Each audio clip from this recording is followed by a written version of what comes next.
I'm going to start with Europeans because everyone here is a European man or woman.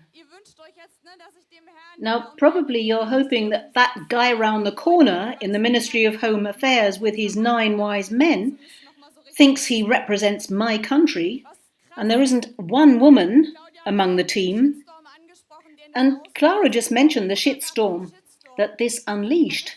1 month after the shitstorm, the Home Department didn't even take part in Girls' Day. Now we're talking 2018 here. Even the Bavarians have made more progress than this. We need quotas, and we particularly need quotas in politics. Last autumn, most of you will remember, we tried to negotiate a Jamaica coalition with CDU, FDP and the Greens. Now we didn't get that black-yellow-green coalition, but a lot of the other parties were envious of us Greens because we had so many strong young women in the party. And that's no accident. It's because ever since the Greens were founded, every mandate, every list, every function has been 50% female. The CDU and the FDP, at least they thought they'd set up a working group to look into it. Let's see what comes out of that. But I think if we're standing here today on Europe Day, 1 day after Liberation Day, here at the Brandenburg Gate, then we shouldn't just leave it at the German quota debate, because when we get bogged down in detail talking about Europe, we shouldn't forget that this Europe was founded on the ruins of the Second World War.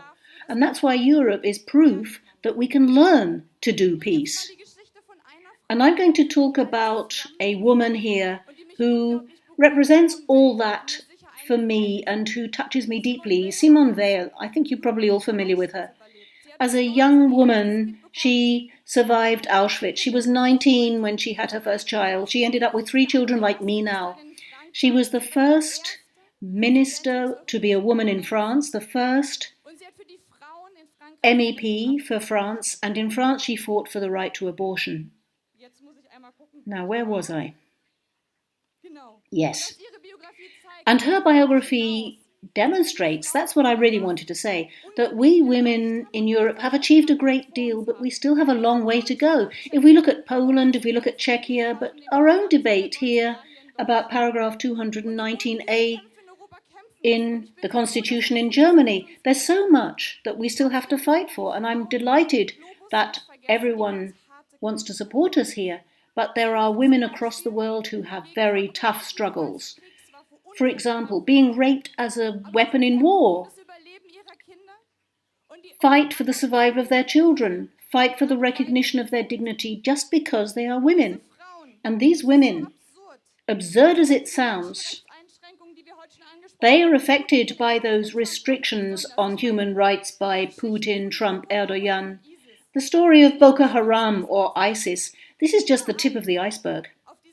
Everywhere in the world, women carry the main burden of crisis, of war, and of reconstruction. The women who rebuilt Berlin out of the debris at the end of the war, they're not just history. There are so many crisis regions around the globe where that is still reality. And the absurd thing is, even though women bear the brunt of the war, they are still not at the table when people are negotiating war and peace. It's men who decide what shape peace will take and whether there's going to be peace at all and whether they are at all prepared to put down their arms. And the whole thing is even more absurd because there are so many strong women who are fighting this. Women whose weapon is the word and their personal strength. I myself, and that's why I wanted to talk about these women today, met one in Liberia, Lema Boy, who won a Nobel Peace Prize. Out in Ghana, at the end of the civil war in Liberia, 50 warlords sat around a table 3-4 months, tried to negotiate a peace, and they didn't get anywhere. And this woman simply took a whole load of other women with her, the women in white. They marched to Ghana. They sat outside that negotiation room, and they sat there and did not let the men out until they had agreed on peace, and they did agree on peace. And then there's another woman, Siam Ben Sedrine, who a few years ago was a guest in Hamburg as someone who'd been politically persecuted.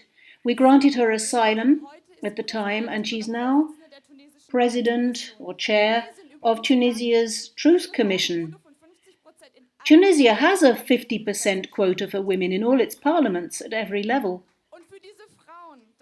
And for these women, I know that from my own work in crisis regions, for these women, Europe is a sign of hope, because it shows that you can learn to do peace. But at a time where Trump, for example, has struck off or reduced support for women's projects, Europe is their last hope.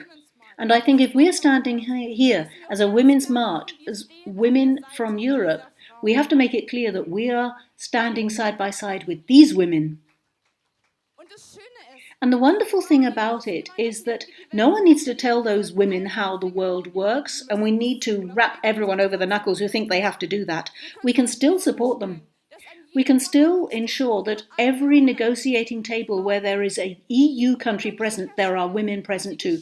We can ensure that women are protected when they are threatened and persecuted in their home countries, and yes, even get political asylum in our country, because political asylum should never be up for grabs. And there's one thing that we can do amongst us women. We can invite them to come here, offer them the stage that they need and deserve, and shower them with solidarity whenever we can. Because what applies at national level applies at international level too. And that is, above all, solidarity makes us strong.